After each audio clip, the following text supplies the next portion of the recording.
Okay, so let's dive into this idea, a profound choice that we're all making every single day, most of the time without even realizing it. And that choice is, are you the pilot, in control of your own life, or have you handed the controls over to your technology and become a passenger? Seriously, think about it for a second. As you go about your day, making choices about your career, your relationships, even just what to watch tonight, are you the one actually at the controls? Or have you kind of settled into the passenger seat? It's way more than just a metaphor. It's a really critical way of looking at how we live in the world today. All right, first up, pilot or passenger. Let's really break down what this means. It all boils down to a tale of two very different mindsets. And if you get this simple idea, it's going to be the key to understanding everything else we're going to talk about. And this really lays it all out, doesn't it? On one side, you've got the pilot. They believe, hey, my success, that's on me. It's my hard work, my cleverness. But on the other side, you've got the passenger. They see their life as something that just happens to them, you know? It's all driven by outside stuff like luck or fate or whatever their boss feels like that day. One feels in control, the other, well, they're just along for the ride. Now, this isn't some new agey pop psychology. Way back in the 1960s, a psychologist named Julian B. Rotter gave this a proper name, locus of control. If you have an internal locus, you believe you're the pilot. If you have an external locus, you feel like a passenger, convinced that other people or just plain luck are calling the shots. And you know what? The research is crystal clear. People with an internal locus of control, the pilots, are generally healthier, happier, and way more successful. So this is where our daily tech comes into the picture. Every single time your phone suggests the fastest route and you just take it, or Netflix suggests the perfect movie and you just click play, that feeling of who's in charge shifts, just a tiny, tiny bit. It shifts from you to the machine. Little by little, without us even noticing, we're being trained to have an external locus of control, to trust that all-powerful other that lives in our pocket. But okay, here's where the story takes a really wild turn. For a long, long time, science had a theory for this kind of thing, for why we become passive. But it turns out that theory was completely backwards. So, in 1967, these famous experiments on dogs led to a huge theory called learned helplessness, the idea that we actually learn how to give up. This was like a foundational concept in psychology for decades. But then, almost 50 years later, after we got the technology to look deep inside the brain, the original researchers made a pretty stunning announcement. Yeah, we were wrong. And here it is, the big reveal, straight from the researchers themselves. Passivity is our brain's default response. What is learned is control. Just let that sink in for a second.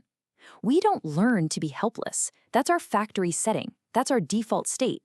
The thing we actually have to learn through effort and struggle and experience is the will to take action, to try, to be the pilot. And this just brilliantly nails the real risk of our super convenient, frictionless world. The danger isn't that our gadgets are teaching us to be passive. No, it's that by solving every little problem for us, by removing all the friction, they're creating a world where we never get the chance to practice being in control in the first place. We're being robbed of the very experiences that teach us how to be pilots. All right, let's make this super concrete. Let's talk about your brain on GPS. I mean, this is the perfect physical example of what happens when we choose to be a passenger instead of a pilot. But first, just look at this number, 25,000. That's how many streets you have to memorize to become a licensed black cab driver in London. You also have to know thousands of landmarks. They call it the knowledge, and it's an absolutely incredible feat of mental effort. It is the ultimate pilot training for navigation. And here's the payoff for all that struggle. Neuroscientists put these cabbies in brain scanners and discovered that by building this massive mental map, they had physically grown the back part of their hippocampus. That's the brain's navigation center. It literally got bigger. But in stark contrast, when the rest of us just passively follow that blue dot on our GPS, that exact same part of the brain just goes dark. The mental muscle isn't just taking a break, it's starting to weaken. And this isn't just one study. The scientific evidence on this is just overwhelming. It's a clear story. McGuire's study in 2000 showed the brain physically grows with effort. Then Javadi's in 2017 showed it goes idle when we outsource the job. And then, this is the real kicker. The Hamani and Bohabat's study in 2020 proved that more GPS use actually causes a steeper decline in our natural spatial memory. Our own biology is screaming a brutally simple message at us. use it or lose it. Okay, so you might be thinking, hang on a second, aren't tools supposed to make us better? Isn't that what makes us human? And that is a really good point. It's a powerful counter-argument to all of this. But does it still hold up today? This is what's known as the extended mind thesis, and it's championed by a philosopher named Andy Clark. He argues that we're all natural-born cyborgs. When you write something down, that pen and paper become an extension of your mind, right? So from this point of view, using a smartphone isn't a weakness at all. It's a mindware upgrade. It's just the next logical step in human evolution. It's a pretty compelling idea, right? I mean, it sounds cool, but it forces us to ask a really critical question. Is a simple tool like a pen really the same thing as a sophisticated AI algorithm?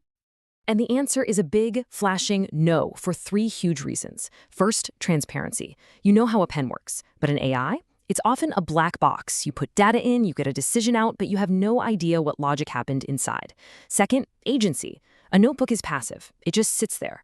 An AI is an active agent that makes decisions for you. And third, and this is the most important one, you direct a pen toward your goals. But an AI, it directs you toward its creator's goals, which are usually commercial ones. We're not just using a tool anymore. We're plugging into a system that has its own agenda.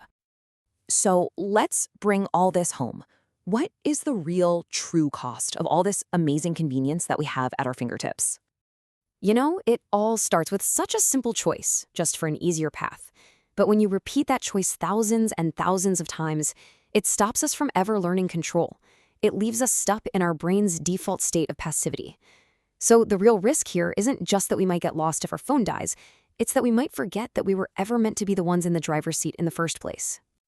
And that leaves us with one final and, I think, pretty critical question to chew on. In our constant rush to outsource the journey, to let an algorithm find the most efficient route for every single task in our lives, are we also outsourcing our ability to read the map of our own lives? Are we slowly forgetting where it was we even wanted to go in the first place?